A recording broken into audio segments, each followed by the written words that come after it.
Hello everyone, welcome to 10 Minute School Admission Program.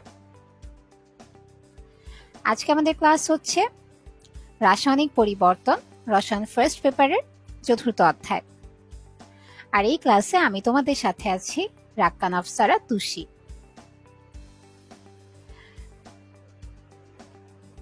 আজকে আমাদের first topic green কেমিস্ট্রির উদ্দেশ্য। গ্রিন কেমিস্ট্রির উদ্দেশ্য বাস্তবায়নে 12টি নীতি আন্তর্জাতিকভাবে রসায়নবিদদের দ্বারা নির্ধারিত হয়েছে। ফার্স্ট ওয়ান, বর্জ্য পদার্থ রোধকরণ। সর্বোত্তম অ্যাটম ইকোনমি, ন্যূনতম ঝুঁকির পদ্ধতির ব্যবহার। এর মধ্যে আছে প্রচলিত পদ্ধতি আর গ্রিনার পদ্ধতি। এই গ্রিনার পদ্ধতির উদ্দেশ্য আবার কি কি? এই পদ্ধতির উদ্দেশ্য হলো পরিবেশ দূষক ক্লোরিনকে বর্জন। আবারও রিপিট করছি, পরিবেশ দূষক ক্লোরিনকে বর্জন। এক্ষেত্রে প্রথমে প্রোপিন, ইথানোয়িক অ্যাসিড ও অক্সিজেনের বিক্রিয়ায় অ্যালাইল ইথানয়েড তৈরি করা হয়।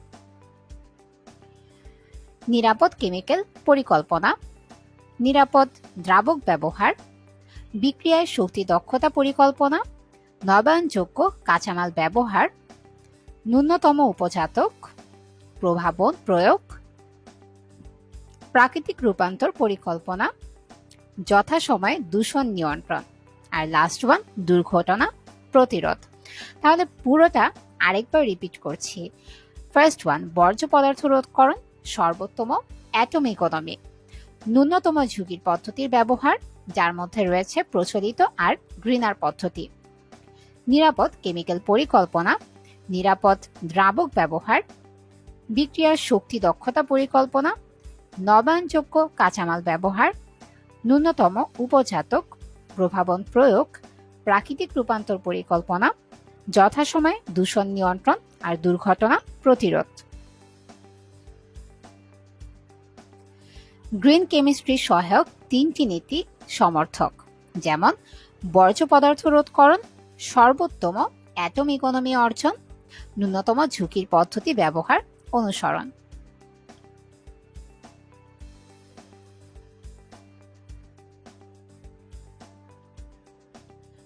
গ্রিন কেমিস্টগণ এখন শিল্পে পরিবেশ বান্ধব জৈব পদার্থ ব্যবহারে সচেষ্ট আছেন। ইম্পর্টেন্ট একটা কোয়েশ্চেন, স্মোকের বেলায় আর্দ্র বায়ুতে পিএইচ কত? স্মোকের বেলায় আর্দ্র বায়ুতে পিএইচ কত? তাহলে 2 হবে। এতে কোন গ্যাস থাকে? সালফার ডাই অক্সাইড গ্যাস থাকে।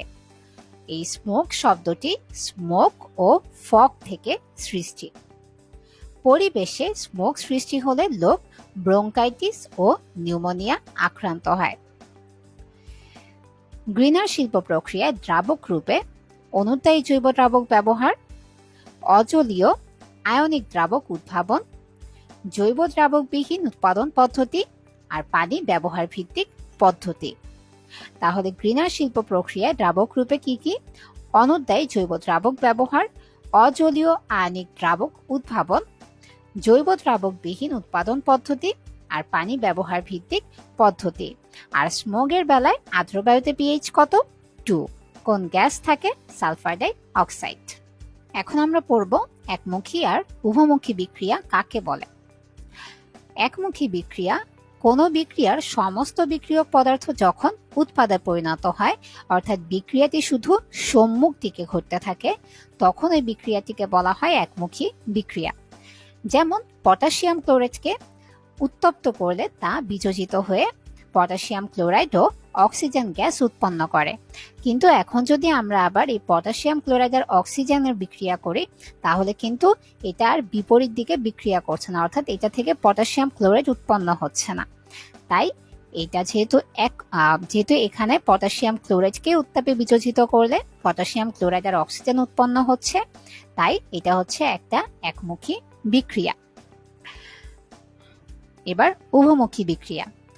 যদি কোনো বিক্রিয়া একই সাথে সম্মুখ দিক ও পশ্চাৎ দিক থেকে সংগঠিত হয়, তখন সেই বিক্রিয়াকে বলে উভমুখী বিক্রিয়া। যেমন হাইড্রোজেন আয়োডিন একটি বদ্ধ পাত্রে রেখে 450 ডিগ্রি সেলসিয়াস তাপমাত্রায় উত্তপ্ত করা হলে হাইড্রোজেন আয়োডাইড উৎপন্ন হয়।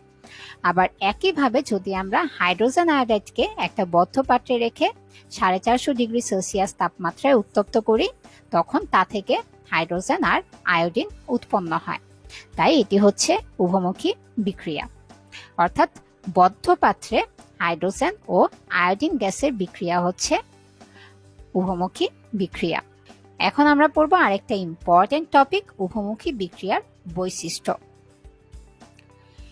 এই বিক্রিয়া উভয় দিক থেকে শুরু করা যায়।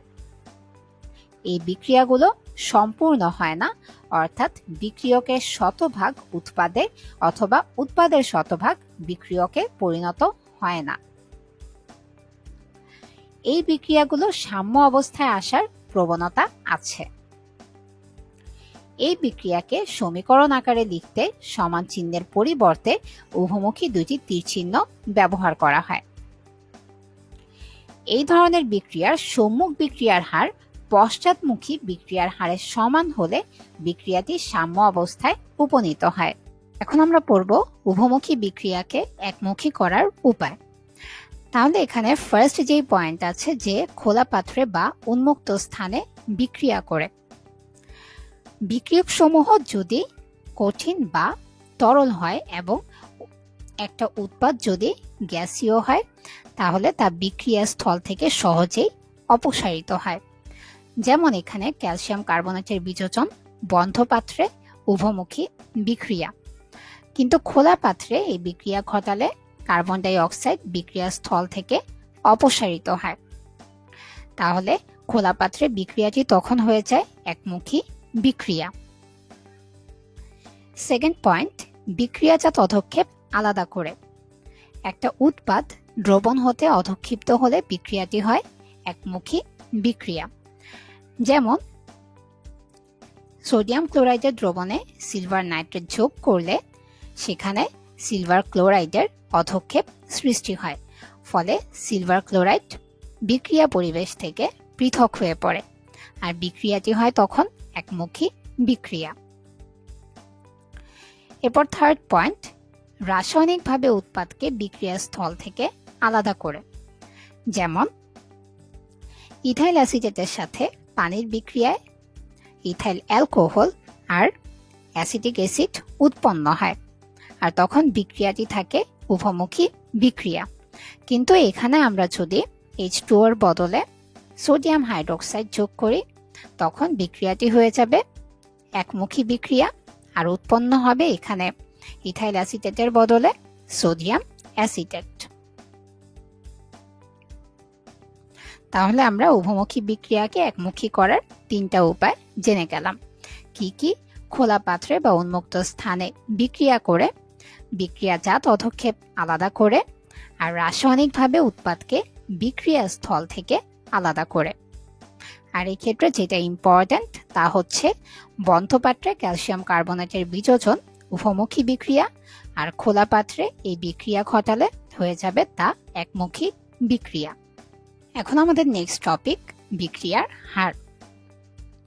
এই বিক্রিয়ার হারটা কি? তাহলে প্রতি একক সময়ে বিক্রিয়কের ঘনমাত্রার হ্রাস বা বিক্রিয়ায় সৃষ্ট উৎপাদের ঘনমাত্রার বৃদ্ধি হারকে বলা হয় বিক্রিয়ার হার। তাহলে বিক্রিয়ার হার ইকুয়ালস টু বিক্রিয়ক বা উৎপাদের ঘনমাত্রার পরিবর্তন বাই ওই পরিবর্তন সংগঠনে ব্যয়িত সময়, অর্থাৎ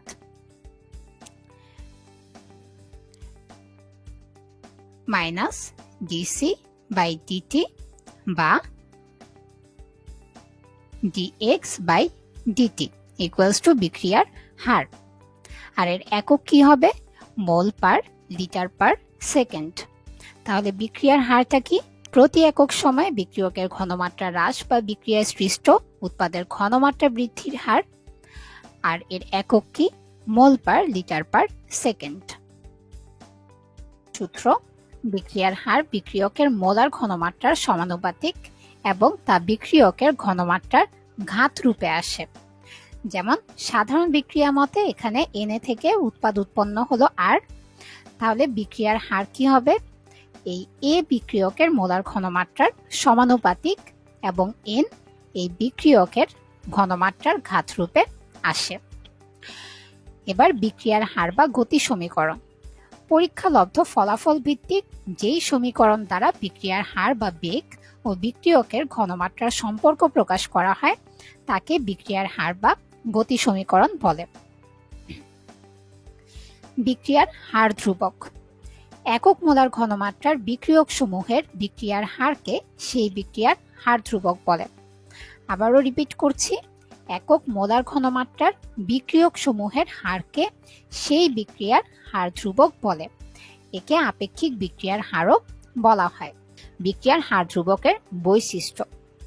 একটা নির্দিষ্ট বিক্রিয়ার ক্ষেত্রে একটা নির্দিষ্ট তাপমাত্রায় ওই বিক্রিয়ার হার ধ্রুবকের মান সবসময় নির্দিষ্ট থাকে, কিন্তু তাপমাত্রার পরিবর্তন হলে ওই বিক্রিয়ার হার ধ্রুবকের মানও পরিবর্তিত হয়। একই তাপমাত্রায় ভিন্ন ভিন্ন বিক্রিয়ার ক্ষেত্রে বিক্রিয়ার হার ধ্রুবকের মানও ভিন্ন হয়। এই বিক্রিয়ার হার ধ্রুবকের মান যদি বেশি হয় তখন ওই বিক্রিয়ার বেগ বা হার বেশি হবে, এবং হার ধ্রুবকের মান কম হলে বিক্রিয়ার বেগ কম হবে। রাসায়নিক বিক্রিয়ার হার ও হার ধ্রুবকের বৈশিষ্ট্যের মধ্যে নিম্নোক্ত মিল ও গড়মিল দেখা যায়। তা কি কি এখন আমরা একবার পড়ে নেই। আর এই বিক্রিয়ার হার আর বিক্রিয়ার হার ধ্রুবকের পার্থক্য পড়ার সাথে এদের বৈশিষ্ট্যটাও আমাদের পড়া হয়ে যাবে। তাহলে প্রথমেই যেটা আছে, বিক্রিয়ার হার কাকে বলে আমরা অলরেডি সেটা জেনেছি, তারপরও আরেকবার বলছি। প্রতি একক সময়ে কোনো রাসায়নিক বিক্রিয়া যতটুকু সম্পন্ন হয় তাকে ওই বিক্রিয়ার বিক্রিয়া হার বলে। আর বিক্রিয়া হার ধ্রুবক কি? বিক্রিয়কগুলোর একক মোলার ঘনমাত্রার কোনো বিক্রিয়ার হারকে ওই বিক্রিয়ার হার ধ্রুবক বলে। তাপমাত্রার পরিবর্তনে বিক্রিয়ার হার পরিবর্তন হয়। তাপমাত্রার পরিবর্তনে বিক্রিয়ার হার ধ্রুবকের মানও পরিবর্তন হয়। তাপমাত্রা স্থির রেখে বিক্রিয়কগুলোর ঘনমাত্রার পরিবর্তন করলে বিক্রিয়ার হারের পরিবর্তন ঘটে, কিন্তু বিক্রিয়ার হার ধ্রুবকের পরিবর্তন ঘটে না। বিক্রিয়ার হার ঘনমাত্রার উপর নির্ভর করে, কিন্তু হার ধ্রুবক ঘনমাত্রার উপর নির্ভর করে না। এটি একটি ধ্রুবক। বিক্রিয়ার হারের একক মোল পার লিটার পার সেকেন্ড, আর গ্যাস বিক্রিয়ার ক্ষেত্রে এটিএম পার সেকেন্ড। হার ধ্রুবকের একক হার সূত্র মতে পরীক্ষা নির্ভর বিক্রিয়া ক্রমের উপর নির্ভর করে।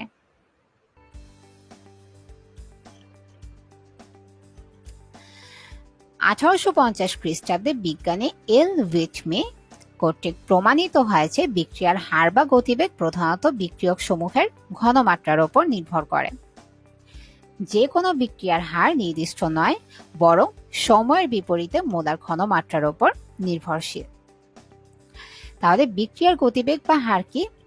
-dc/dt = dx/dt, যেখানে c হচ্ছে t সময়ের পর বিক্রিয়ার ঘনমাত্রা আর x হচ্ছে t সময়ে উৎপন্ন উৎপাদের ঘনমাত্রা।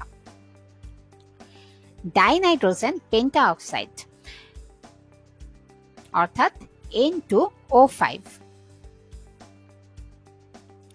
ডাইনাইট্রোজেন পেন্টাঅক্সাইড গ্যাসের তাপীয় বিযোজনে বায়ু দূষক বাদামি নাইট্রোজেন ডাই অক্সাইড গ্যাস এবং অক্সিজেন গ্যাস উৎপন্ন হয়। এখানে যেমন বিক্রিয়ায় দেয়া আছে, ডাইনাইট্রোজেন পেন্টাঅক্সাইড বর্ণহীন, আর এর ফলে উৎপন্ন হয় কি? নাইট্রোজেন ডাই অক্সাইড আর অক্সিজেন, যেখানে নাইট্রোজেন ডাই অক্সাইডটা হচ্ছে বাদামি বর্ণের আর অক্সিজেন বর্ণহীন। এখন আমরা এই চ্যাপ্টারের খুব ইম্পর্টেন্ট একটা টপিক পড়ব, বিক্রিয়ার ক্রম। এখানে শূন্য ক্রম, প্রথম ক্রম, দ্বিতীয় ক্রম, তৃতীয় ক্রম বিক্রিয়াগুলোর উদাহরণ খুবই ইম্পর্টেন্ট, তাই প্রত্যেকটা ক্রমর উদাহরণগুলো ভালোভাবে পড়তে হবে। তাহলে আমরা প্রথমেই জেনে নিই বিক্রিয়া ক্রম কি। বিক্রিয়ার হার নির্ণয়ের পরীক্ষা ভিত্তিক ফলাফল অনুসারে ওই বিক্রিয়ার হার সমীকরণে বিক্রিয়কের ঘনমাত্রা সমূহের ওপর যেসব ঘাত থাকে তাদের সমষ্টিকে বলে বিক্রিয়ার ক্রম। এখন n = 0 হলে বিক্রিয়াটি শূন্যক্রম বিক্রিয়া, যার উদাহরণ হচ্ছে হাইড্রোজেন আর ক্লোরিনের বিক্রিয়ায় হাইড্রোজেন ক্লোরাইড উৎপন্ন হয়। এটা সূর্যালোকে প্রভাবিত বিক্রিয়া। বিগত বছরের মেডিকেল অ্যাডমিশন টেস্টের কোয়েশ্চেন, নিচের কোনটি সূর্যালোকে প্রভাবিত বিক্রিয়া? তাহলে হাইড্রোজেন আর ক্লোরিনের বিক্রিয়ায় হাইড্রোজেন ক্লোরাইড উৎপন্ন হওয়া। এবার n = 1 হলে বিক্রিয়াটি প্রথম ক্রম বিক্রিয়া।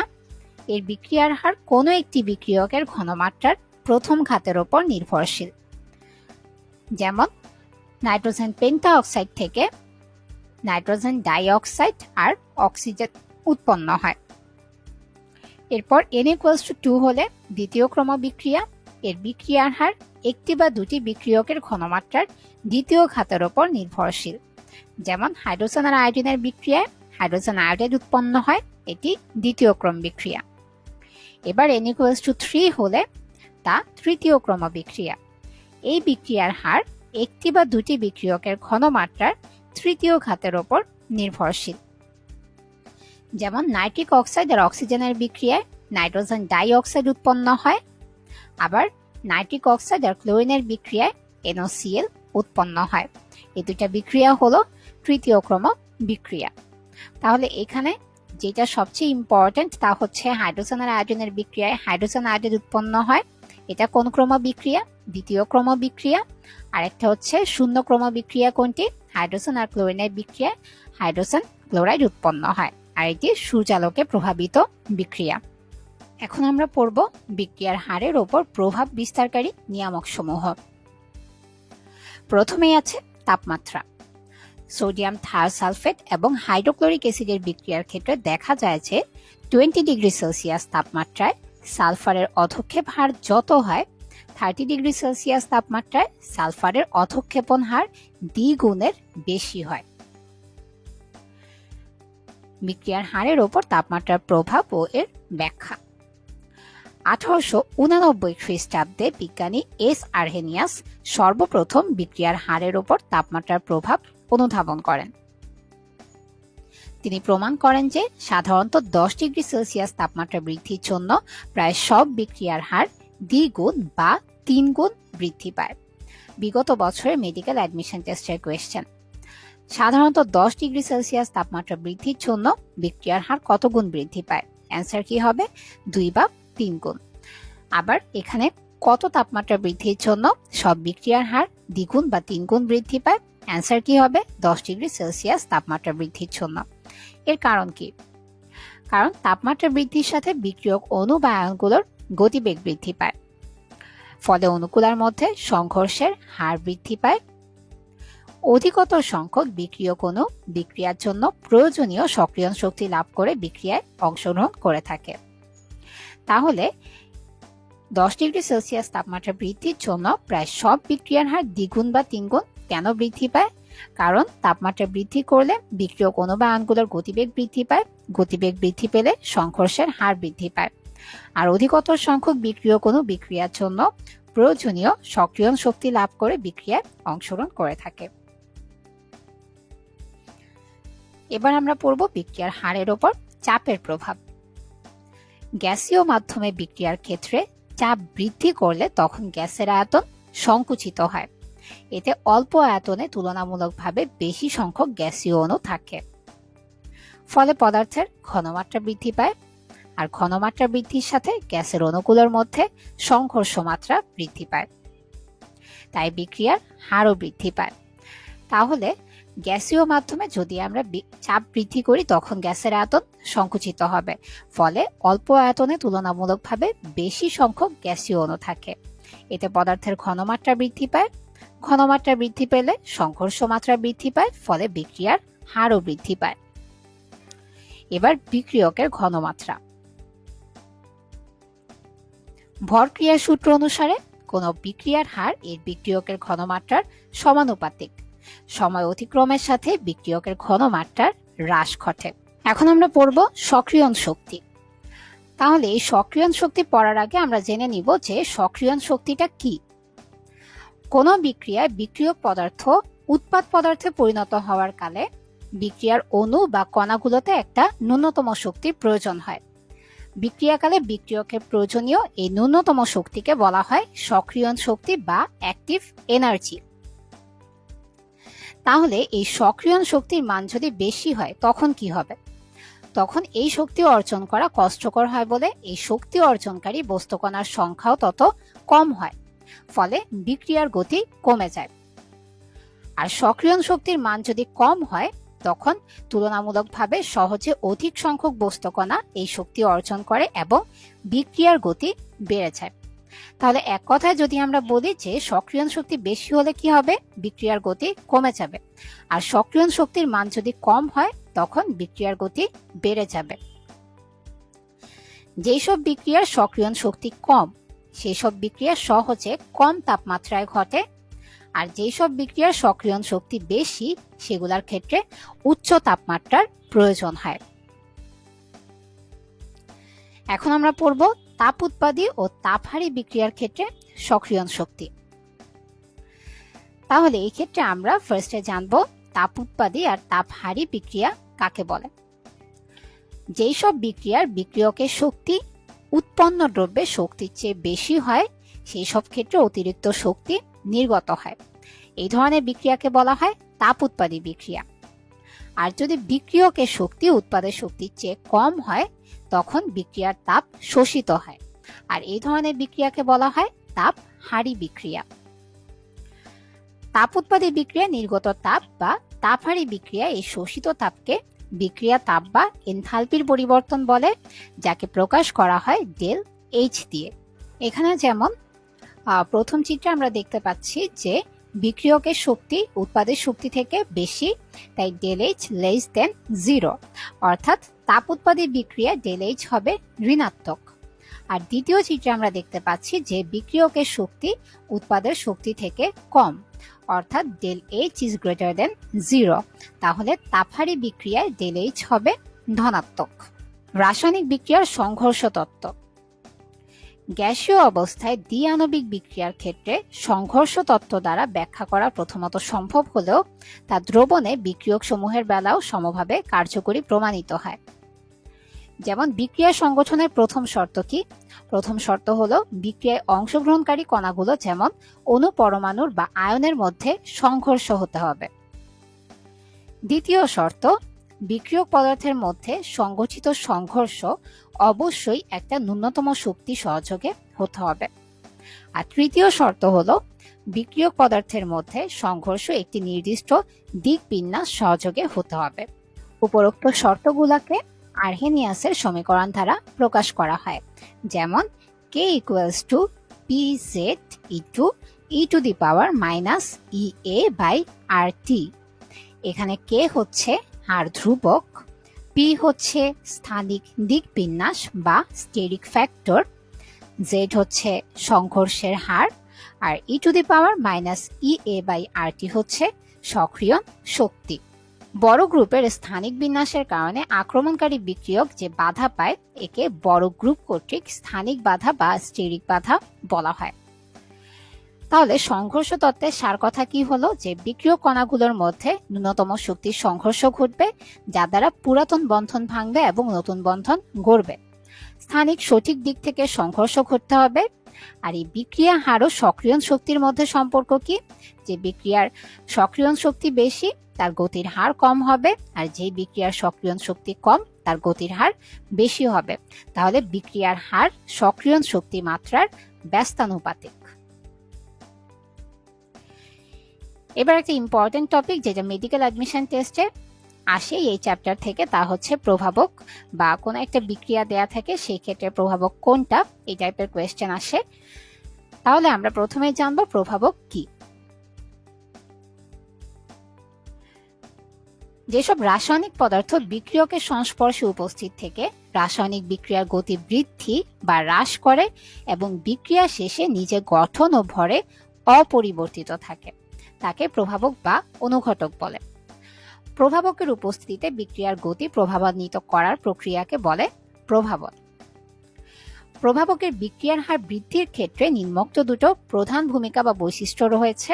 তা কি কি? প্রতিটি প্রভাবক সংশ্লিষ্ট বিক্রিয়ায় বিক্রিয়কের সক্রিয়ণ শক্তিকে হ্রাস করে বিক্রিয়াটি নতুনভাবে নিম্ন শক্তির ধারায় বা মেকানিজমে সংগঠিত হয়। আর একটা হচ্ছে প্রভাবক উভয়মুখী বিক্রিয়ার সম্মুখমুখী ও পশ্চাৎমুখী উভয় বিক্রিয়ার গতিকে বৃদ্ধি করে। এছাড়া আরো কিছু বৈশিষ্ট্য আছে ইম্পর্টেন্ট। তা কি কি? যে প্রভাবক কোনো উভয়মুখী বিক্রিয়ার সাম্য অবস্থাকে পরিবর্তন করতে পারে না। প্রভাবকের কার্যকারিতা সুনির্দিষ্ট।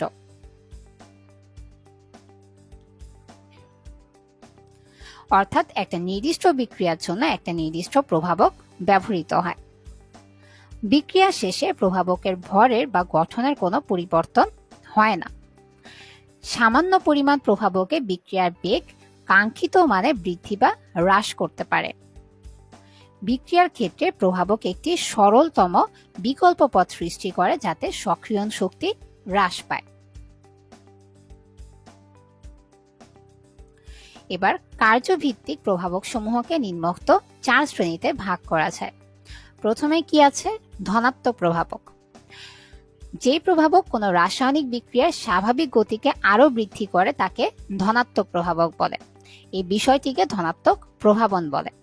যেমন পটাশিয়াম ক্লোরাইডকে উত্তপ্ত করে অক্সিজেন গ্যাস প্রস্তুত করলে ম্যাঙ্গানিজ ডাই অক্সাইড ধনাত্মক প্রভাবক রূপে কাজ করে। তাহলে এখানে ম্যাঙ্গানিজ ডাই অক্সাইড হলো ধনাত্মক প্রভাবক। এবার ঋণাত্মক প্রভাবক। যেই প্রভাবক রাসায়নিক বিক্রিয়ার স্বাভাবিক গতিকে হ্রাস করে তাকে ঋণাত্মক প্রভাবক বলে। এই বিষয়টিকে ঋণাত্মক প্রভাবন বলে। যেমন হাইড্রোজেন পারঅক্সাইড কক্ষ তাপমাত্রায় বিযোজিত হয়ে পানি ও অক্সিজেন গ্যাস উৎপন্ন করে, কিন্তু কয়েক ফোঁটা ফসফরিক অ্যাসিড যোগ করলে হাইড্রোজেন পারঅক্সাইডের বিযোজন হ্রাস পায়। তাহলে এখানে ঋণাত্মক প্রভাবক হিসেবে কোনটি কাজ করছে? Phosphoric acid. অটোপ্রভাবক বা স্বপ্রভাবক।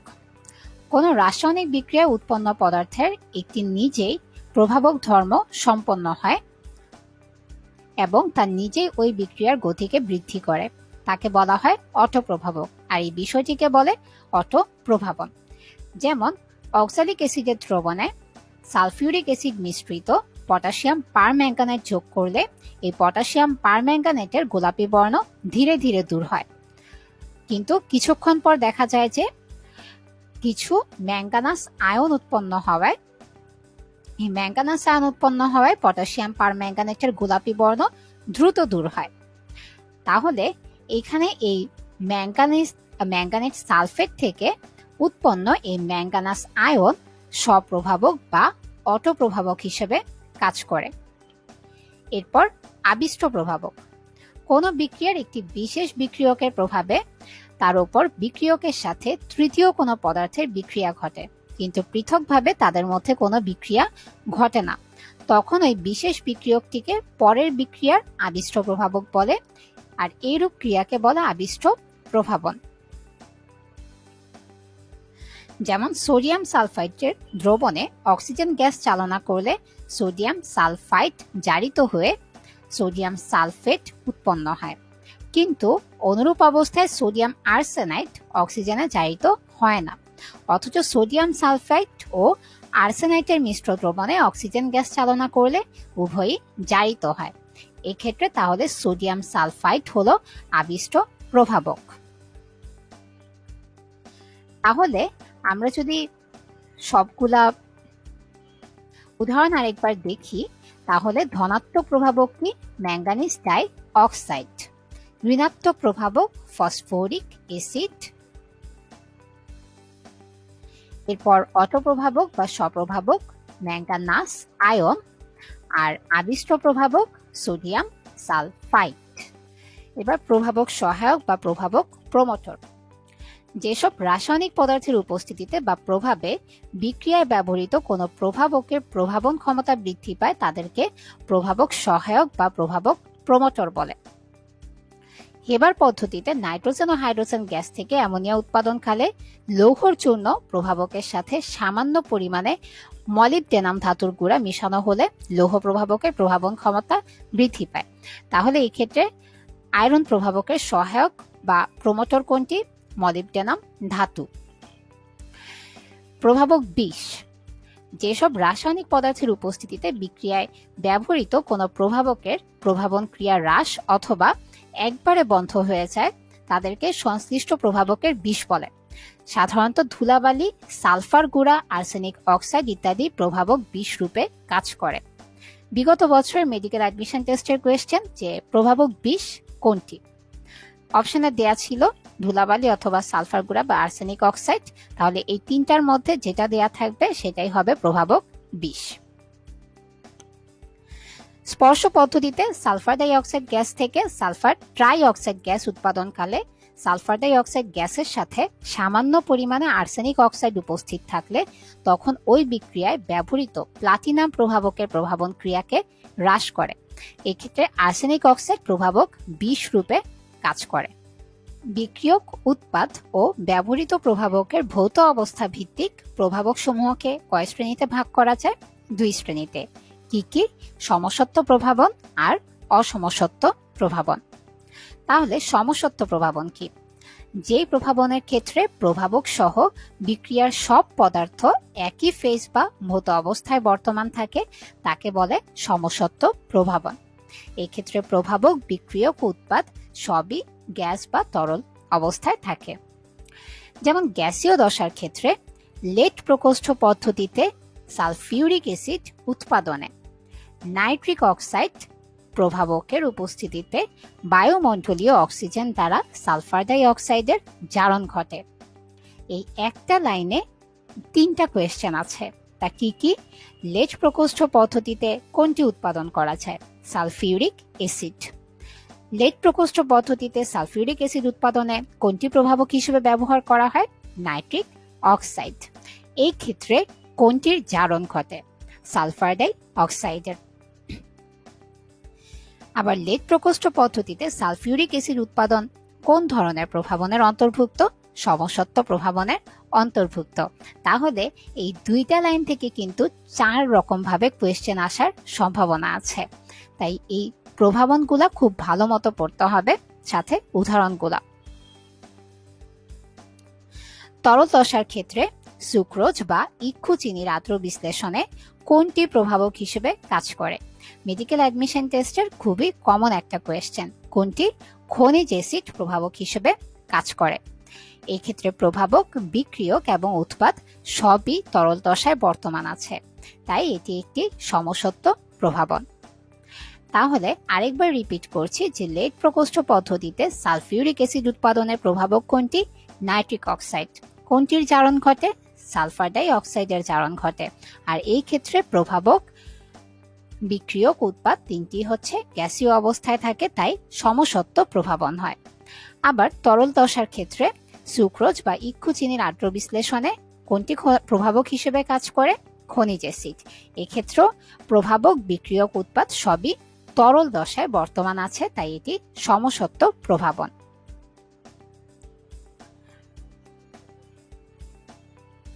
এবার অসমসত্ব প্রভাবন। যে প্রভাবনের ক্ষেত্রে প্রভাবকটি বিক্রিয়ার বিক্রিয়ক ও উৎপাদ থেকে ভিন্ন দশায় থাকে তাকে অসমসত্ব প্রভাবন বলে। এক্ষেত্রে প্রভাবক কঠিন অবস্থায়, বিক্রিয়ক তরল বা গ্যাসীয় দশায় থাকে। যেমন ফার্স্ট যে উদাহরণটা দেয়া আছে, সংস্পর্শ পদ্ধতিতে সূক্ষ্ম প্লাটিনাম চূর্ণ প্রভাবকের উপস্থিতিতে সালফার ডাই অক্সাইডের জারণ ঘটে। তাহলে সংস্পর্শ পদ্ধতিতে কোনটি উৎপাদন করা হয়? Sulphur try oxide. এক্ষেত্রে প্রভাবক হিসেবে কোনটি কাজ করে? সূক্ষ্ম প্লাটিনাম চূর্ণ। আর এখানে প্রভাবকটা থাকে কঠিন অবস্থায় আর বিক্রিয়ক আর উৎপাদ থাকে গ্যাসীয় অবস্থায়, তাই এটি একটি অসমসত্ব প্রভাবন। এরপর সেকেন্ড যে উদাহরণটা আছে, কার্বন কার্বন দ্বিবন্ধন যুক্ত ইথিন গ্যাস ও অসম্পৃক্ত ভেজিটেবল ওয়েলের প্রভাবকীয় হাইড্রোজিনেশন থেকে ইথেন ও ডালডা, ঘি বা মার্জারিন উৎপাদন প্রক্রিয়া হলো অসমসত্বীয় প্রভাবন। এতে নিকেল বা প্লাটিনাম ধাতুর গুঁড়া প্রভাবক হিসেবে ব্যবহৃত হয়। তাহলে ডালডা, ঘি বা মার্জারিন উৎপাদন প্রক্রিয়া কি? অসমসত্বীয় প্রভাবন। এখানে প্রভাবক হিসেবে কোনটি ব্যবহার করা হয়? নিকেল বা প্লাটিনাম ধাতুর গুঁড়া। রাসায়নিক শিল্পে ব্যবহৃত প্রায় সব প্রভাবক হলো অসমসত্বীয়।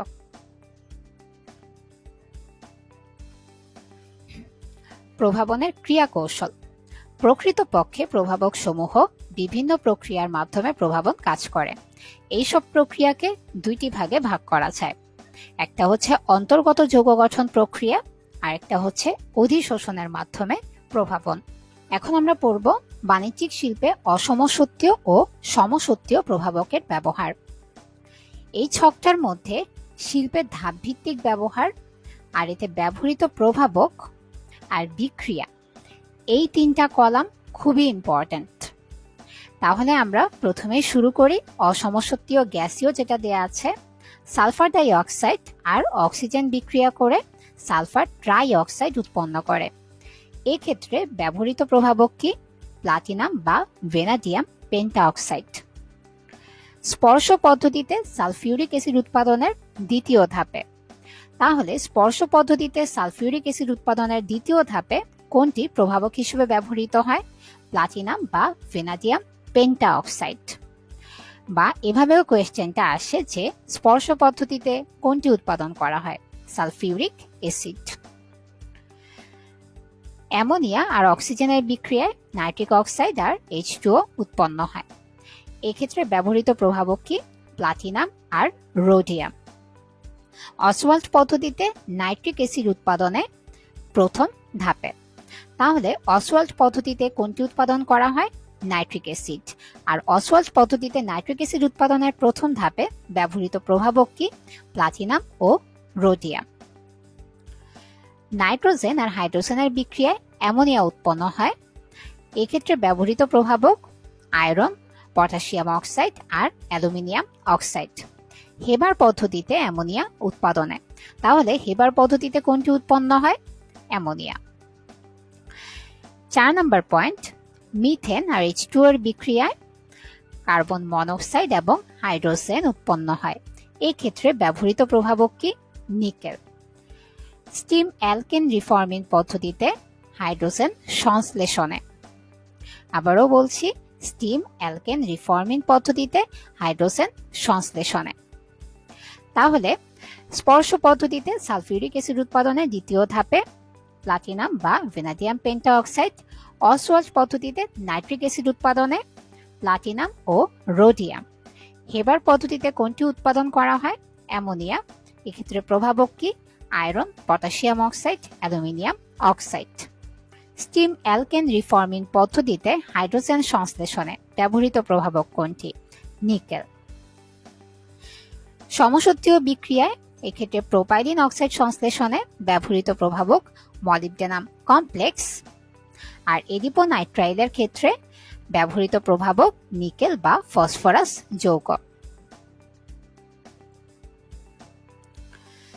প্রভাবক দ্বারা প্রভাবিত বিক্রিয়ায় সক্রিয়ণ শক্তি।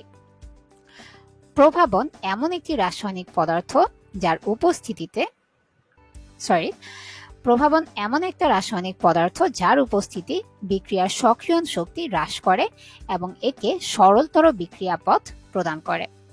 প্রভাবক ব্যবহার করলে প্রকৃতপক্ষে বিক্রিয়ায় অংশগ্রহণ করে আবার পুনর্জন্ম প্রাপ্ত হয়। জৈব প্রভাবক এনজাইম। এনজাইমটা কি? এনজাইম হচ্ছে জীবন্ত উদ্ভিদ কোষ ও প্রাণী কোষ থেকে উৎপন্ন উচ্চ আণবিক ভর বিশিষ্ট নাইট্রোজেন যুক্ত বর্তুলাকার টারশিয়ারি প্রোটিন নামক জটিল জৈব পদার্থ। তাহলে এই একটা লাইনেই কিন্তু আমরা এনজাইমের সব বৈশিষ্ট্য পেয়ে যাচ্ছি। এনজাইম জীবন্ত উদ্ভিদ কোষ ও প্রাণী কোষ থেকে উৎপন্ন উচ্চ আণবিক ভর বিশিষ্ট নাইট্রোজেন যুক্ত বর্তুলাকার টারশিয়ারি প্রোটিন নামক জটিল জৈব পদার্থ। এনজাইমের ক্রিয়া কৌশল: ইস্ট নামক উদ্ভিদ কোষ থেকে নিঃসৃত জাইমেস এনজাইম গ্লুকোজকে বিযোজিত করে অ্যালকোহল ও কার্বন ডাই অক্সাইড গ্যাসে পরিণত করে। তাহলে গ্লুকোজকে বিযোজিত করে অ্যালকোহল ও কার্বন ডাই অক্সাইড গ্যাসে পরিণত করে কোন এনজাইম? জাইমেস। সয়াবিনে উপস্থিত ইউরিয়েজ এনজাইম ইউরিয়াকে বিযোজিত করে অ্যামোনিয়া ও কার্বন ডাই অক্সাইডে পরিণত করে। তাহলে সয়াবিনে উপস্থিত কোন এনজাইম ইউরিয়াকে বিযোজিত করে? ইউরিয়েজ এনজাইম। আর কি উৎপন্ন করে? অ্যামোনিয়া ও কার্বন ডাই অক্সাইড। এনজাইমের বৈশিষ্ট্য: প্রত্যেক এনজাইমের প্রভাবন ক্রিয়া সুনির্দিষ্ট। যেমন জাইমেস শুধু গ্লুকোজের বিযোজনকে প্রভাবিত করে। অত্যধিক কার্যকারিতা এনজাইমের অন্যতম প্রধান বৈশিষ্ট্য। যেমন কোনো এনহাইড্রেস এনজাইম 1 মিনিটে কার্বনিক অ্যাসিডের 360 লক্ষ অণুকে বিযোজিত করে। 3 নম্বর পয়েন্ট, প্রভাবন ক্রিয়ার প্রধান শর্ত কি? খুবই ইম্পর্টেন্ট, বিগত কয়েকবারই মেডিকেল অ্যাডমিশন টেস্টে এসেছে। তাহলে এই ক্ষেত্রে তাপমাত্রা কত? 37 ডিগ্রি সেলসিয়াস অথবা তার কাছাকাছি, এবং পিএইচ এর মান 7 এর কাছাকাছি থাকা প্রয়োজন। তাহলে প্রভাবন ক্রিয়ার শর্ত কি? আবারও বলছি, তাপমাত্রা 37 ডিগ্রি সেলসিয়াস অথবা তার কাছাকাছি, আর পিএইচ এর মান 7 এর কাছাকাছি। রাসায়নিক বিক্রিয়ার সাম্য অবস্থা। একটা আবদ্ধ পাত্রে তুল্য পরিমাণ হাইড্রোজেন ও গাঢ় বেগুনি বর্ণের আয়োডিন বাষ্প নিয়ে 450 ডিগ্রি সেলসিয়াসে রেখে দিলে হাইড্রোজেন ও আয়োডিন বিক্রিয়া করে 80% হাইড্রোজেন আয়োডাইড গ্যাস উৎপন্ন করে, এবং বিক্রিয়ক হাইড্রোজেন ও আয়োডিনের ঘনমাত্রা হ্রাস পেয়ে 20% হয়। ফলে মিশ্রণের বর্ণ হালকা বেগুনি হয়। আবার একটি নির্দিষ্ট পরিমাণ বর্ণহীন হাইড্রোজেন আয়োডাইডকে বদ্ধ পাত্রে নিয়ে ধীরে ধীরে উত্তপ্ত করে পূর্বের মতো তাপমাত্রা 450 ডিগ্রি সেলসিয়াসে রাখা হয়। তখন কাচের বদ্ধ পাত্রের হালকা বেগুনি বর্ণ দেখা যায়। এই ক্ষেত্রে হাইড্রোজেন আয়োডাইডের বিযোজনে হাইড্রোজেন ও আয়োডিন বাষ্প উৎপন্ন হয়েছে। পূর্বের মতো এটিও একটি উভমুখী বিক্রিয়া। সাম্যাবস্থার গতিশীলতা বা চলন প্রকৃতি। উভমুখী বিক্রিয়ার সাম্যাবস্থা একটি গতিশীল অবস্থা, স্থিত অবস্থা নয়। বর্তমানে বহু বিক্রিয়ায় ট্রেসার বা শনাক্তকারী হিসেবে তেজস্ক্রিয় আইসোটোপ ব্যবহার করে সাম্যাবস্থার চলমান প্রকৃতির প্রমাণ পাওয়া যায়। বিগত বছরের মেডিকেল অ্যাডমিশন টেস্টের কোয়েশ্চেন। বর্তমানে বহু বিক্রিয়ায় ট্রেসার হিসেবে কোনটি ব্যবহার করা হয়? তেজস্ক্রিয় আইসোটোপ। সাম্য অবস্থার চলমান প্রকৃতি প্রমাণে সাম্য অবস্থা অর্জনের পর ট্রেসার হিসেবে অল্প পরিমাণ তেজস্ক্রিয় আয়োডিন অর্থাৎ আয়োডিন 12853 পাত্রে প্রবেশ করানো হয়। এবার বিগত বছরের মেডিকেল অ্যাডমিশন টেস্টের কোয়েশ্চেন। রাসায়নিক সাম্য অবস্থার কয়টি শর্ত আছে? 4টি শর্ত আছে। কোয়েশ্চেন যেটা ছিল তা হচ্ছে রাসায়নিক সাম্য অবস্থার শর্ত 9 কোনটি? অপশনে দেয়া ছিল বিক্রিয়ার সম্পূর্ণতা, তাহলে সেটাই হবে অ্যান্সার। তাহলে এই 4টা শর্ত কি কি? স্থায়িত্ব, উভয় দিক থেকে সুগম্যতা, বিক্রিয়ার অসম্পূর্ণতা, আর প্রভাবকের ভূমিকা হীনতা। আবারও রিপিট করছি, সাম্যের স্থায়িত্ব, উভয় দিক থেকে সুগম্যতা, বিক্রিয়ার অসম্পূর্ণতা, আর প্রভাবকের ভূমিকা হীনতা। বিক্রিয়ার অসম্পূর্ণতা। প্রকৃতির সাম্যের অন্যতম বৈশিষ্ট্য হল বিক্রিয়ার অসম্পূর্ণতা। সাম্য অবস্থায় বিক্রিয়ক ও উৎপাদ উভয়ই থাকে। কোনো বিক্রিয়া সম্পূর্ণ হলে সাম্যাঙ্কের মান 0 বা অসীম হতো। যেহেতু সাম্যাঙ্কের মান ক্ষুদ্রাতি ক্ষুদ্র বা অতি বৃহৎ হতে পারে, কিন্তু 0 বা অসীম হয় না, সুতরাং বলা যায় একটা উভমুখী বিক্রিয়া কখনো সমাপ্ত হয় না। লা শাতেলিয়ারের নীতি। এখানে নীতির সম্পূর্ণ লাইনটা দেয়া থাকে, লেখা থাকে এটা কার নীতি। তাহলে লা শাতেলিয়ারের নীতিটা আমরা পড়ে ফেলি। কোনো উভমুখী বিক্রিয়া সাম্য অবস্থায় থাকাকালে যদি ওই অবস্থার একটি নিয়ামক যেমন তাপমাত্রা, চাপ অথবা ঘনমাত্রা পরিবর্তন করা হয়, তবে সাম্যের অবস্থান ডানে বা বামে এমনভাবে পরিবর্তিত হবে যাতে নিয়ামক পরিবর্তনের ফলাফল প্রশমিত হয়। এবার সাম্য অবস্থায় তাপমাত্রা পরিবর্তনের প্রভাব। সাধারণভাবে বিক্রিয়ার তাপ পরিবর্তন ΔH এর ধনাত্মক বা ঋণাত্মক মানের উপর সাম্য ধ্রুবক নির্ভর করে। দুইটা ইম্পর্টেন্ট পয়েন্ট। তাপ উৎপাদী বিক্রিয়ায় তাপমাত্রা বৃদ্ধির ফলে মোলার সাম্য ধ্রুবক Kc এর মান হ্রাস পায়। তাপহারী বিক্রিয়ায় তাপমাত্রা বৃদ্ধির ফলে মোলার সাম্য ধ্রুবক Kc এর মান বৃদ্ধি পায়। এখন আমরা পড়ব ভরক্রিয়ার সূত্র। এই ভরক্রিয়ার সূত্রটি কি উপস্থাপন করেন? 1864 খ্রিস্টাব্দে রসায়নবিদ গোল্ডবার্গ ও পি ভাগে তাদের বিভিন্ন পরীক্ষালব্ধ তথ্য সমন্বয় করে উভমুখী বিক্রিয়ার জন্য ভরক্রিয়ার সূত্রটি উপস্থাপন করেন। এখন এই ভরক্রিয়ার সূত্রটা কি? নির্দিষ্ট তাপমাত্রায় নির্দিষ্ট সময়ে যে কোনো বিক্রিয়ার হার ওই সময়ে উপস্থিত বিক্রিয়কগুলোর সক্রিয় ভরের অর্থাৎ মোলার ঘনমাত্রা বা আংশিক চাপের সমানুপাতিক হয়। আবারও বলছি, নির্দিষ্ট তাপমাত্রায় নির্দিষ্ট সময়ে যে কোনো বিক্রিয়ার হার ওই সময়ে উপস্থিত বিক্রিয়কগুলোর সক্রিয় ভরের অর্থাৎ মোলার ঘনমাত্রা বা আংশিক চাপের সমানুপাতিক হয়। তাহলে সক্রিয় ভরের মধ্যে কি কি আছে? মোলার ঘনমাত্রা বা আংশিক চাপ।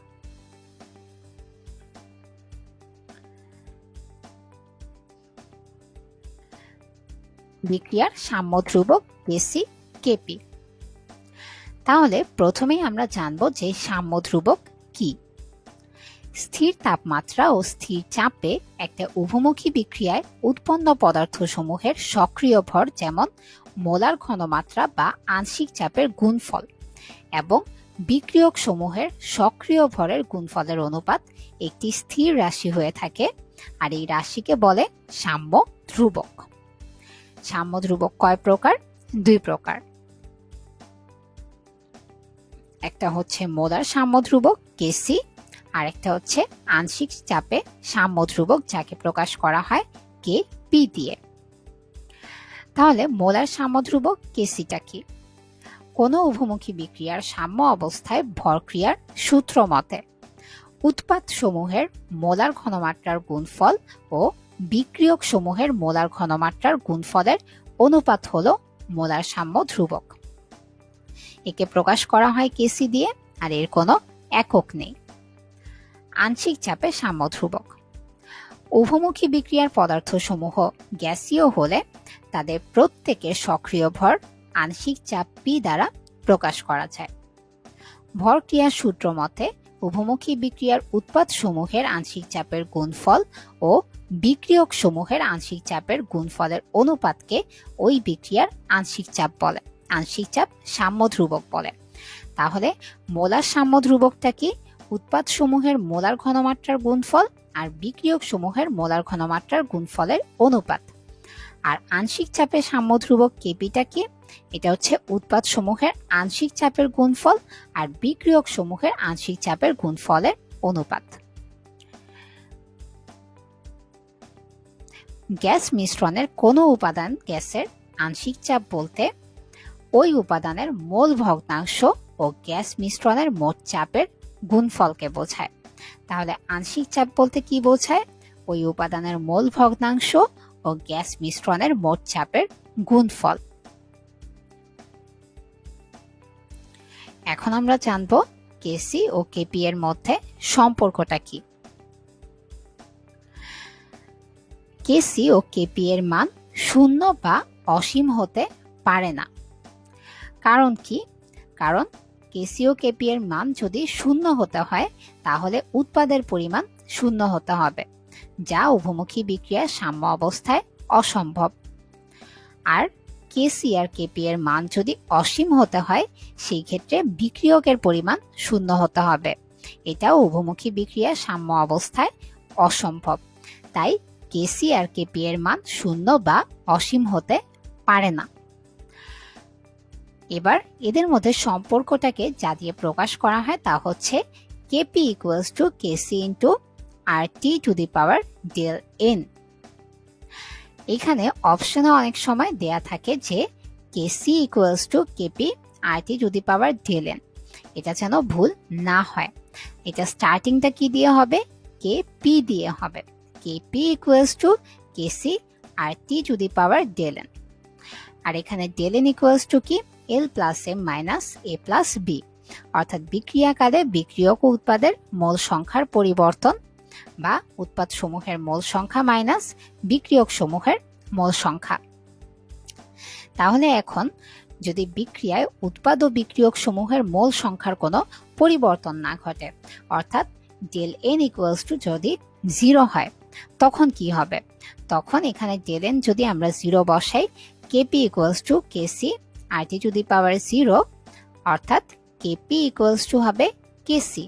তাহলে এক কথায় যে ডেল এন ইকুয়ালস টু 0 হলে, অর্থাৎ উৎপাদ ও বিক্রিয়ক সমূহের মোলার ঘনমাত্রার কোনো পরিবর্তন না ঘটলে তখন কেপি ইকুয়ালস টু কেসি হবে। যেমন এখানে আমরা দেখতে পাচ্ছি যে হাইড্রোজেন আয়োডাইড প্রস্তুতকরণে এখানে বিক্রিয়ক ও উৎপাদের মোল সংখ্যা সমান হয়, অর্থাৎ কেপি ইকুয়ালস টু কেসি। কারণ এখানে কি ডেল এন ইকুয়ালস টু 0, অর্থাৎ 2 মাইনাস 2, এখানে 1 প্লাস 1 আর এখানে আছে 2, তাহলে 2 মাইনাস 2 হচ্ছে 0, অর্থাৎ del n 0।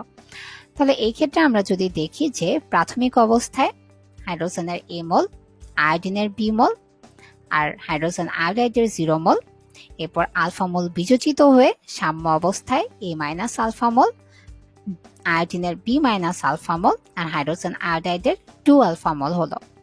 এখন যদি আমরা Kc এর মান নির্ণয় করি তাহলে কি হচ্ছে, হাইড্রোজেন আয়োডাইডের মোলার ঘনমাত্রা স্কয়ার আর হাইড্রোজেন আর আয়োডিনের মোলার ঘনমাত্রার গুণফল, দুইটাকে ভাগ করে দিলাম।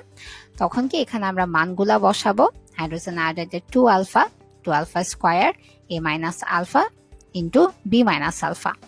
আচ্ছা, তাহলে কি হচ্ছে ইকুয়েশন করে, 4 alpha square by a minus alpha into b minus alpha.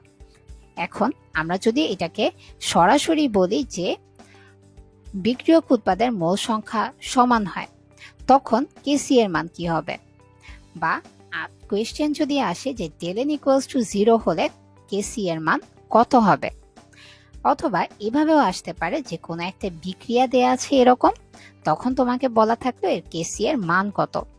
তাহলে তুমি যদি এখানে del n equals to 0 হলে জেনে থাকো যে Kp equals to Kc, তাহলে তুমি কিন্তু Kc এর মানটা জানা থাকলে Kp এর মানটাও বলে দিতে পারবে।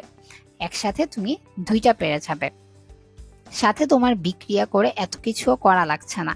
যদি তুমি জেনে যাও যে del n এর মান যখন 0 থাকবে তখন কি হবে, তাহলে Kc এর মানটাও যদি তুমি এখানে সরাসরি মুখস্থ করে রাখো, তাহলে কিন্তু এক্সামের সময় তোমার জন্য তাড়াতাড়ি দাগানোটা পসিবল হবে। তাহলে এখানে Kc এর মানটা কত, 4 alpha square by a minus alpha into b minus alpha.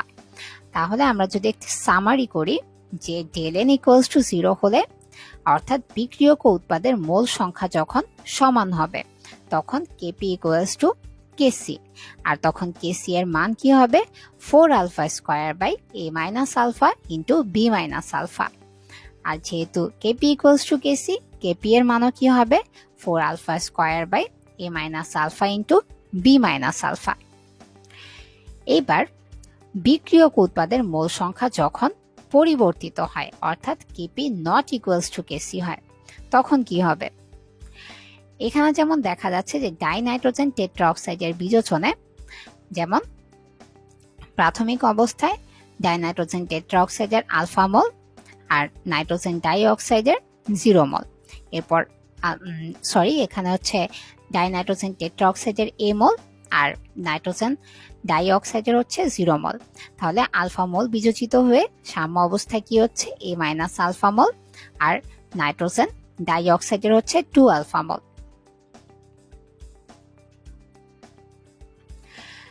তাহলে এইখানে হচ্ছে del n এর মানটা কি, 2 মাইনাস 1 অর্থাৎ 1 হচ্ছে। এক্ষেত্রে Kpটা কি, PnO2 স্কয়ার, অর্থাৎ এর NO2 এর আংশিক চাপ স্কয়ার, আর হচ্ছে N2O4 এর আংশিক চাপ বাই N2O4 এর আংশিক চাপ, আর Kcটা কি, NO2 এর মোলার ঘনমাত্রা স্কয়ার বাই N2O4 এর মোলার ঘনমাত্রা। এবার এখানে এদের মান বসিয়ে Kc আর Kp এর মান নির্ণয় করা হয়েছে। যেমন NO2 এর ক্ষেত্রে কি হচ্ছে, মোলার ঘনমাত্রা এখানে 2 আলফা স্কয়ার N2O4 এর a মাইনাস আলফা, তাহলে Kc এর মানটা কি হচ্ছে, 4 alpha square by a minus alpha. তাহলে del n এর মান যখন 0 ছিল তখন Kc এর মান কি ছিল, 4 alpha square by a minus alpha into b minus alpha. আর যখন del n equals to 1 হচ্ছে, তখন Kc এর মান কি হচ্ছে, 4 alpha square by a minus alpha. আচ্ছা, এখন এখানে আংশিক চাপ বের করার জন্য আমাদের মোট মোল সংখ্যাটা বের করতে হবে। মোট মোল সংখ্যা কত, a প্লাস আলফা। তাহলে এখানে N2O4 এর আংশিক চাপটা কি হবে, a minus alpha by a plus alpha, আর গ্যাসের মোট চাপ ধরে নেই P, তাহলে আংশিক চাপটা বের হয়ে গেল। একইভাবে PnO2 এর, অর্থাৎ একইভাবে এখানে নাইট্রোজেন ডাইঅক্সাইডের আংশিক চাপটা হচ্ছে 2 alpha by a plus alpha into P। এখন ক্যালকুলেশন করে এখানে Kp এর মান কি আসছে, 4 alpha square into P by A square minus alpha square. তাহলে ডেল এন এর মান যখন 1 হচ্ছে তখন কেসি এর মান কি হচ্ছে 4 alpha square by A minus alpha, আর কেপি এর মান কি হচ্ছে 4 alpha square P by A square minus alpha square.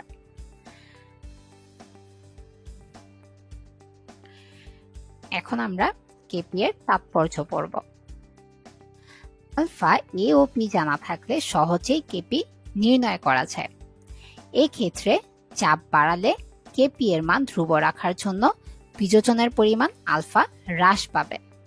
আবার বিযোজনের পরিমাণ আলফা অত্যন্ত ক্ষুদ্র হলে এই স্কয়ারের তুলনায় আলফা স্কয়ার এত বেশি ক্ষুদ্র হয় যে আলফা স্কয়ারকে উপেক্ষা করে অর্থাৎ শূন্য ধরা হয়। অর্থাৎ Kp equals to 4 alpha square P by A square minus alpha square. এখানে আমরা আলফা স্কয়ারকে উপেক্ষা করে যেহেতু শূন্য ধরেছি তাহলে কি হচ্ছে 4 alpha square by A square into P. অর্থাৎ আলফা ইকুয়ালস টু কি a by 2 into root Kp by P. এবার ফসফরাস পেন্টাক্লোরাইডের বিযোজন। এই ক্ষেত্রে আমরা দেখতে পাচ্ছি যে প্রাথমিক অবস্থায় ফসফরাস পেন্টাক্লোরাইডের 1 মোল, PCl3 আর ক্লোরিনের হচ্ছে 0 মোল। আলফা মোল বিযোজিত হয়ে সাম্য অবস্থায় 1 মাইনাস আলফা, তারপর হচ্ছে PCl3 এর আলফা আর Cl2 এর আলফা মোল। এখানে যদি QC লেস দেন KC হয় তখন বিক্রিয়াটি সম্মুখ দিকে অগ্রসর হবে, অর্থাৎ উৎপাদন বাড়তে থাকবে। QC is greater than যদি KC হয় তখন বিক্রিয়াটি সাম্য অবস্থায় আসার জন্য পশ্চাৎমুখী হবে, উৎপাদনে বিযোজন ঘটবে। আর যদি QC equals to KC হয় তখন বিক্রিয়াটি সাম্য অবস্থায় পৌঁছে গেছে। ভ্যান হফ সমীকরণ। বিগত বছরের মেডিকেল অ্যাডমিশন টেস্টের কোয়েশ্চেন। কোনটি? ভ্যান হফ সমীকরণ। তাপমাত্রার উপর সাম্য ধ্রুবকের নির্ভরশীলতার ব্যাখ্যার জন্য বিজ্ঞানী ভ্যান হফ নিম্নোক্ত সমীকরণ উপস্থাপন করেন। তা কি? log Kp equals to minus del H by 2.303 into R into 1 by T plus ধ্রুবক, যেখানে Kp হলো বিক্রিয়কের আংশিক চাপ সাম্য ধ্রুবক, আর মোলার ধ্রুবক, আর K হলো কেলভিন তাপমাত্রা। এই সমীকরণটি সরল রেখার সাধারণ সমীকরণ, তাই log Kp বনাম 1 by T দ্বারা অঙ্কিত লেখচিত্রটি একটি সরল রেখা হবে। তাপহারী বিক্রিয়ার লেখ থেকে বোঝা যায় যে গ্যাসের তাপমাত্রা T বৃদ্ধি করলে তখন 1 by T হ্রাস পায় এবং log Kp এর মানও সেই অনুসারে বৃদ্ধি পায়। অর্থাৎ তাপমাত্রা বৃদ্ধি করলে তাপহারী বিক্রিয়ার সাম্য ধ্রুবক Kp এর মান বৃদ্ধি পায়, যেমন N2O4 এর তাপীয় বিযোজন।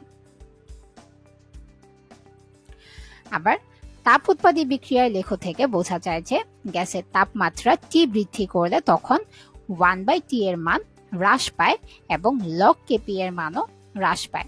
অর্থাৎ তাপমাত্রা বৃদ্ধি করে তাপ উৎপাদী বিক্রিয়ার সাম্য ধ্রুবক Kp এর মান হ্রাস পায়, যেমন নাইট্রোজেন আর হাইড্রোজেনের বিক্রিয়ায় অ্যামোনিয়ার উৎপাদন। সাম্য অবস্থায় চাপের পরিবর্তনের প্রভাব। ফার্স্টে যে পয়েন্ট দেয়া আছে তা কি? উৎপাদের মোল সংখ্যা বেশি হলে। যদি বিক্রিয়ক অপেক্ষা উৎপাদের গ্যাসীয় মোল সংখ্যা বেশি হয় তখন আবদ্ধ পাত্রের একই আয়তনে চাপ বাড়ে। সেসব ক্ষেত্রে চাপ বৃদ্ধি করলে উৎপাদন হ্রাস পায়, যেমন ফসফরাস পেন্টাক্লোরাইডের ক্ষেত্রে এর বিযোজন হয়ে ফসফরাস ট্রাইক্লোরাইড আর ক্লোরিন গ্যাস উৎপন্ন হয়। এক্ষেত্রে চাপ বাড়লে গ্যাস মিশ্রণের আয়তন কমে, ঘনমাত্রা বাড়ে, আবার চাপ কমলে মিশ্রণের আয়তন বাড়ে, ঘনমাত্রা কমে।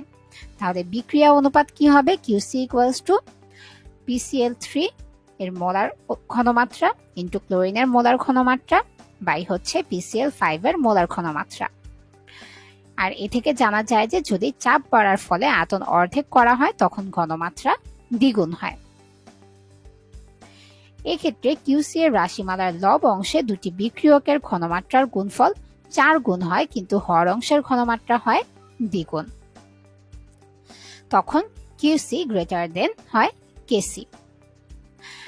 তাই কিউসি এর মান হ্রাস করার জন্য PCl5 এর ঘনমাত্রা বৃদ্ধি করতে বিক্রিয়া বাম দিকে ঘটবে। সুতরাং এক্ষেত্রে চাপ বাড়লে উৎপাদ হ্রাস পায়।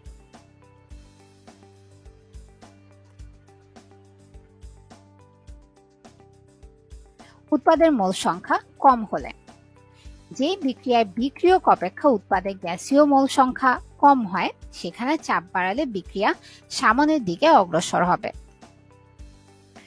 তাহলে এর আগের স্লাইডে আমরা যেটা দেখেছিলাম যে বিক্রিয়ক অপেক্ষা উৎপাদের গ্যাসীয় মোল সংখ্যা বেশি হলে তখন আবদ্ধ পাত্রে একই আয়তনে চাপ বাড়ে, আর চাপ বৃদ্ধি করলে উৎপাদ হ্রাস পায়। আর এখানে আমরা উৎপাদের মোল সংখ্যা কমালে দেখব যে বিক্রিয়ায় বিক্রিয়ক অপেক্ষা গ্যাসীয় মোল সংখ্যা কম হয় সেখানে চাপ বাড়ালে বিক্রিয়া সামনের দিকে অগ্রসর হবে। যেমন অ্যামোনিয়া সংশ্লেষণের ক্ষেত্রে বিক্রিয়ক অপেক্ষা উৎপাদের মোল সংখ্যা কম, ফলে আবদ্ধ পাত্রের একই আয়তনে গ্যাসের আয়তন কমে, সুতরাং সাম্য অবস্থা বাড়লে অ্যামোনিয়ার উৎপাদন বাড়বে। এক্ষেত্রে দেখা যাচ্ছে কিউসি লেস দেন কেসি। তাহলে অ্যামোনিয়া সংশ্লেষণে উচ্চ চাপ 130 থেকে 300 ATM প্রয়োগ করে সম্ভাব্য অধিক পরিমাণ অ্যামোনিয়া উৎপাদন করা হয়। আর বিক্রিয়ক উৎপাদের মোল সংখ্যা সমান হলে যেসব গ্যাসীয় বিক্রিয়ার উভয় দিকে বিক্রিয়ক উৎপাদের মোল সংখ্যা সমান থাকে তাদের ক্ষেত্রে চাপের কোনো প্রভাব নেই। যেমন হাইড্রোজেন আয়োডাইড প্রস্তুতকরণ বা হাইড্রোজেন আয়োডাইডের বিযোজনে উভমুখী বিক্রিয়াতে বিক্রিয়ক উৎপাদের মোল সংখ্যা সমান থাকে। অ্যামোনিয়া উৎপাদন একটি তাপ উৎপাদী বিক্রিয়া। তাপমাত্রা বৃদ্ধি করলে সাম্য অবস্থায় অ্যামোনিয়ার শতকরা উৎপাদন হ্রাস পায়। প্রতিটি তাপ উৎপাদী শিল্প প্রক্রিয়ায় এমন একটি সর্বনিম্ন তাপমাত্রা আছে যাতে প্রক্রিয়া সম্পাদন লাভজনক হয়, আর এই তাপমাত্রাকে বলা হয় অত্যানুকূল তাপমাত্রা বা অপটিমাম টেম্পারেচার। এই বিক্রিয়ায় আয়রন গুঁড়া প্রভাবকের সাথে magnesium oxide, silicon die oxide ও অ্যালুমিনিয়াম অক্সাইড মিশ্রণকে প্রভাবক সহায়ক বা প্রমোটর হিসেবে ব্যবহার করা হয় এবং অত্যানুকূল তাপমাত্রা হয় 400 ডিগ্রি সেলসিয়াস। বিক্রিয়াটিতে আয়তন হ্রাস পায় বলে উচ্চ চাপে অ্যামোনিয়ার উচ্চ উৎপাদন আশা করা সঙ্গত, যা এই বিক্রিয়ায় কেপি এর সমীকরণ থেকেও স্পষ্ট। তাই এই বিক্রিয়ার জন্য 200 ATM চাপ প্রয়োগ করা হয়ে থাকে। তাহলে আমরা যেটা জানলাম যে এখানে অত্যানুকূল তাপমাত্রা কত, 400 ডিগ্রি সেলসিয়াস, চাপ 200 ATM, আর প্রভাবক সহায়ক magnesium oxide, silicon die oxide ও অ্যালুমিনিয়াম মিশ্রণ, আর প্রভাবক কোনটা, আয়রন গুঁড়া। সালফিউরিক অ্যাসিড শিল্প উৎপাদনের ক্ষেত্রে সালফার ডাই অক্সাইড জারণ বা সালফার ট্রাই অক্সাইড উৎপাদন। বাণিজ্যিক ভিত্তিতে সালফিউরিক অ্যাসিড প্রস্তুতির একটি গুরুত্বপূর্ণ ধাপ হচ্ছে সালফার ডাই অক্সাইডের জারণ। পানিতে সালফার ট্রাই অক্সাইডের দ্রবণীয়তা কম বলে 98% সালফিউরিক অ্যাসিডে সালফার ট্রাই অক্সাইড শোষিত করা হয়। বিক্রিয়াটি উভমুখী ও তাপ উৎপাদী, তাই নিম্ন তাপমাত্রায় সালফার ডাই অক্সাইডের উৎপাদন বাড়বে। তবে নিম্ন তাপমাত্রায় বিক্রিয়া ধীর গতিতে অগ্রসর হয় বলে উচ্চ তাপমাত্রার প্রয়োজন হয়। প্রভাবক ব্যবহার করেও বিক্রিয়ার গতি বাড়ানো হয়। এক্ষেত্রে ভ্যানাডিয়াম পেন্টা অক্সাইড V2O5 চূর্ণ প্রভাবক নিষ্ক্রিয় সিলিকা জালি রূপে ব্যবহার করে 400 থেকে 500 ডিগ্রি সেলসিয়াস তাপমাত্রা এক্ষেত্রে অত্যানুকূল তাপমাত্রা হয়। বিক্রিয়াটি মোলার আয়তন হ্রাসের মাধ্যমে সংগঠিত হয়, অর্থাৎ যতই চাপ বাড়ানো যায় ততই সালফার ট্রাই অক্সাইডের উৎপাদনের শতকরা হার বাড়ানো যায়। তবে 1.7 ATM চাপে প্রায় 99.5% সালফার ডাই অক্সাইড জারিত হয়। এই কারণে আর অতিরিক্ত চাপ প্রয়োগ করা হয় না। তাহলে এই ক্ষেত্রে প্রভাবক কোনটা, ভ্যানাডিয়াম পেন্টা অক্সাইড চূর্ণ, আর তাপমাত্রা কত, 400 থেকে 500 ডিগ্রি সেলসিয়াস তাপমাত্রা। আর 1.7 ATM চাপে কত পার্সেন্ট সালফার ডাই অক্সাইড জারিত হয়, 99.5% সালফার ডাই অক্সাইড জারিত হয়। S8 অর্থাৎ সালফার অণুর দহনে এনথালপির পরিবর্তন কত, -297 কিলোজুল পার মোল। আর সালফার ডাই অক্সাইডের চারণে del H equals to -99 kilojoule per mole. আর সালফার ট্রাই অক্সাইডের হাইড্রেশনে del H equals to -132 kilojoule per mole. আজকের ক্লাস এই পর্যন্তই। নেক্সট দিন আমরা এই চ্যাপ্টারের বাকি টপিকগুলো পড়ব। সেই পর্যন্ত সবাই ভালো থাকো। সবাইকে অসংখ্য ধন্যবাদ।